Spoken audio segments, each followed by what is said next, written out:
ராஜயோகம் டிவி நேயர்கள் அனைவருக்கும் வணக்கம். நம்ம ராஜயோகம் டிவில புத்தம் புதிய ஆன்மீக தகவலை தெரிஞ்சுட்டு வரோம். அந்த வகையில இன்னைக்கு ஆன்மீக தகவலை எடுத்து சொல்றதுக்காக ராஜயோகம் புகழ் ராஜயோகம் டாக்டர் கே ராம் சார் அவர்களை வெல்கம் பண்ணிடலாம். வணக்கம் சார். சார், பங்குனி மாத சிறப்பு பலன்கள் என்ன? தமிழ் மாதம் 12 மாதங்களில் ஒவ்வொரு மாதங்களுக்கும் ஒவ்வொரு விதமான சிறப்புகள் இருந்துகிட்டு இருக்குது.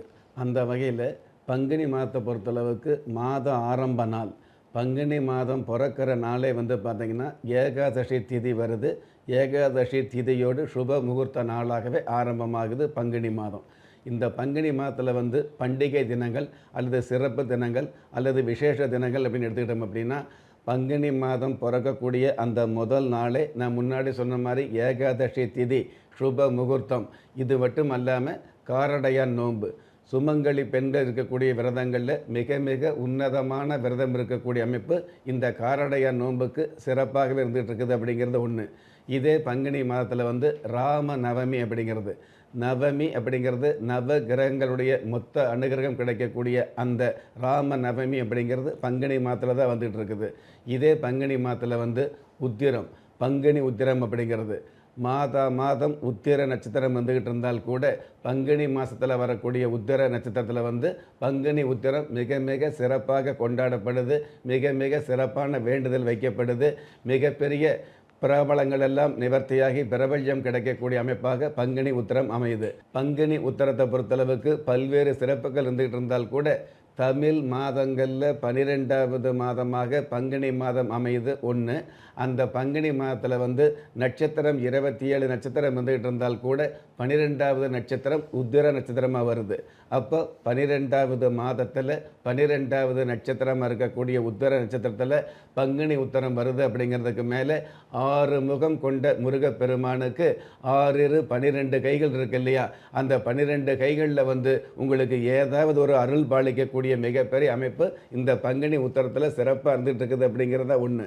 திரும்பவும் சொல்கிறேன், அதாவது முருகப்பெருமானுக்கு 6 முகம் அப்படிங்கிறது இருந்தால் கூட 6 12 கைகள் இருந்துக்கிட்டு இருந்தால் கூட இந்த 12வது நட்சத்திரம் 12வது மாதத்தில் வரக்கூடிய உத்திரம் இந்த பங்குனி உத்திரமாக இருந்துகிட்டு இருக்கிறதுனால பங்குனி உத்தரத்தில் பாத யாத்திரை போய் பிரார்த்தனை பண்ணும் பொழுது அந்த பாலமுருகனை வேண்டுதல் வைக்கும் பொழுது பாவங்கள் தீர்க்கப்படக்கூடிய, சாபங்கள் தீர்க்கப்படக்கூடிய, உங்களுடைய குடும்பத்தில் தடைப்பட்ட சுபகாரியங்கள் மீண்டும் நடந்தேறக்கூடிய மிகப்பெரிய பாக்கியங்களை அருள் பாலிக்கக்கூடிய முருகராக இந்த 6 முகம் இருக்குது அப்படிங்கிறது மிக மிக அற்புதமான விஷயம். இன்றைக்கி நிறைய பேருக்கு பார்த்திங்கன்னா நிறைய ஆண்கள் நிறைய பெண்கள் இருந்துக்கிட்டு இருந்தால் கூட தன்னுடைய திருமண சம்பந்தப்பட்ட விஷயங்களை தானே முடிவெடுக்கக்கூடிய அமைப்பு இருந்துக்கிட்டு இருந்தால் கூட நிறைய பேருக்கு திருமணம் அப்படிங்கிறது கைகூடி வருவதில்லை அப்படிங்கிறது காலங்காலமாக இருக்கக்கூடிய உண்மையாக இருந்துகிட்டு இருக்குது. எத்தனையோ கோடி பேர் இருக்கக்கூடிய இந்த உலகத்தில் ஒரே ஒருவர் தனக்கு மன பெண்ணாகவோ மன மகனாகவோ அமைய முடியாத ஒரு சூழல் இருக்குது அப்படிங்கிறது மறுக்க முடியாது. அப்படி இருக்கக்கூடிய இந்த பங்குனி மாதத்தில் பங்குனி உத்திரத்தில் பால முருகர் எல்லாம் வல்ல எம்பெருமான் அந்த கந்த பெருமான சொந்தம் கொண்டாடி வழிபாடு வச்சுக்கிட்டீங்க அப்படின்னா கண்டிப்பாக கல்யாணம் அப்படிங்கிறது களை கட்டி அமையக்கூடிய, திருமணம் அப்படிங்கிறது மறுமணம் இல்லாத திருமணமாக அமையக்கூடிய மாபெரும் பாக்கியம் கிடைப்பதாக ஐதீகமாக இருந்துகிட்டு இருக்குது. இதற்கு இன்னொரு காரணம் பார்த்தீங்க அப்படின்னா இந்த பங்குனி உத்தர திருநாளில் தான் சிவபெருமானுக்கும் பார்வதிக்கும் திருமணம் நடந்ததாக புராணங்கள் சொல்லுது. இதே பங்குனி உத்தர தினத்தன்று ராமபிரான் சீதையை கரம் பிடித்ததாக புராணங்கள் சொல்லப்படுது. இதே பங்குனி உத்தர நாளில் தான் முருகப்பெருமான், அழகு முருகப்பெருமான் தெய்வானையை கரம் பிடித்ததாக சாஸ்திரம் சொல்லப்பட்டிருக்குது. ஆக பெரிய பெரிய தெய்வங்களுடைய, மாபெரும் தெய்வங்களுடைய, மனித குலங்களை காக்கக்கூடிய, மனித குலங்களுக்கு அருள் பாலிக்கக்கூடிய மாபெரும் தெய்வங்களுடைய திருமணம் நடந்த இந்த பங்குனி உத்தர திருநாளில் நீங்களும் உங்களுடைய திருமணம் சம்பந்தப்பட்ட சுபகாரிய சம்பந்தப்பட்ட விஷயங்களுக்காக பிரார்த்தனை பண்ணும் பொழுது அந்த பிரார்த்தனைகள் மிக விரைவிலேயே நிறைவேறக்கூடிய பாக்கியங்கள் பங்குனி உத்தரத்திற்குண்டான மிகப்பெரிய சிறப்பாக அமையும். Super sir. இந்த காரடையான் நோன்பு பற்றி விளக்குனீங்க சார். இதில் பெண்கள் எந்த மாதிரியான வழிபாடு முறைகள் வச்சுக்கலாம், எப்படிலாம் விரதம் இருக்கலாம்?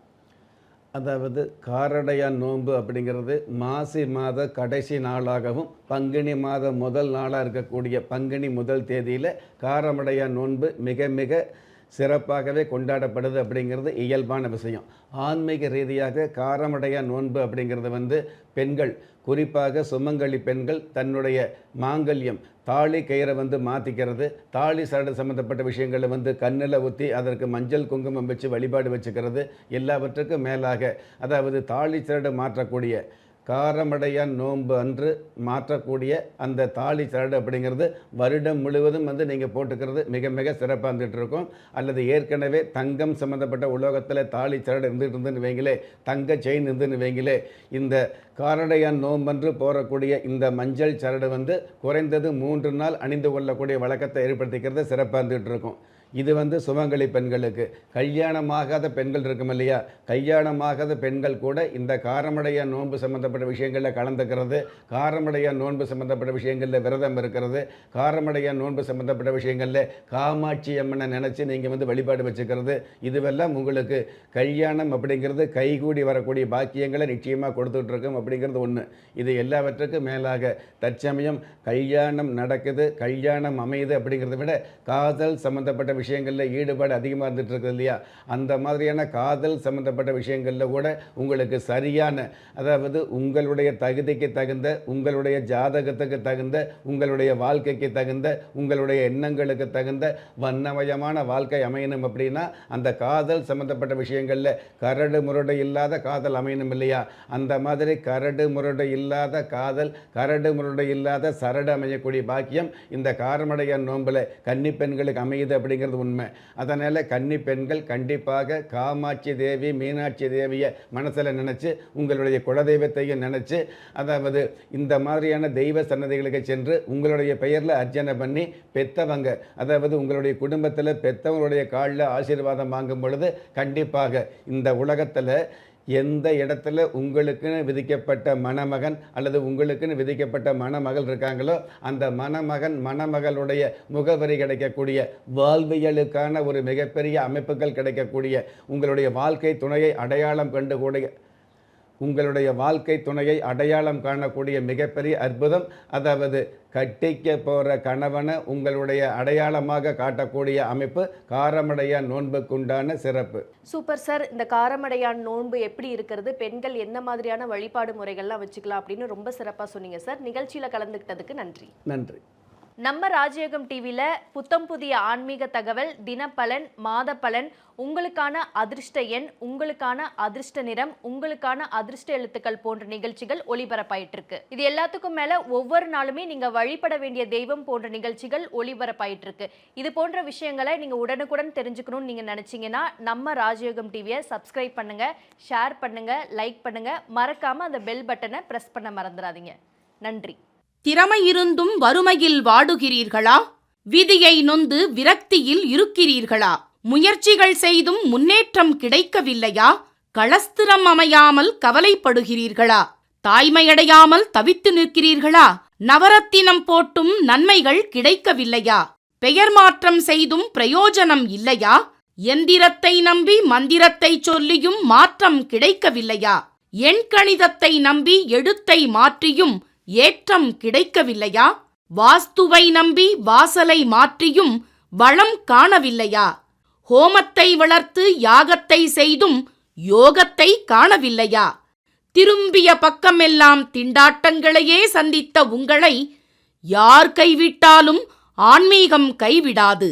ஆம், அண்ட நிழலுமில்லை, ஆதரிக்க யாரும் இல்லாதவர்களை குலதெய்வம் கைவிடுவதில்லை. கிள்ளி கிடைக்கக்கூடிய யோகங்களை அள்ளி கொடுக்கக்கூடிய ஆன்மீக அற்புதம் குலதெய்வ விருட்சம். திக்கற்ற யாவரும் ஒப்பற்ற பயன்பெற வாங்கி பயனடைவீர். குலதெய்வ விருட்சம். குலதெய்வ விருட்சம் குடும்பமே சுபிட்சம்.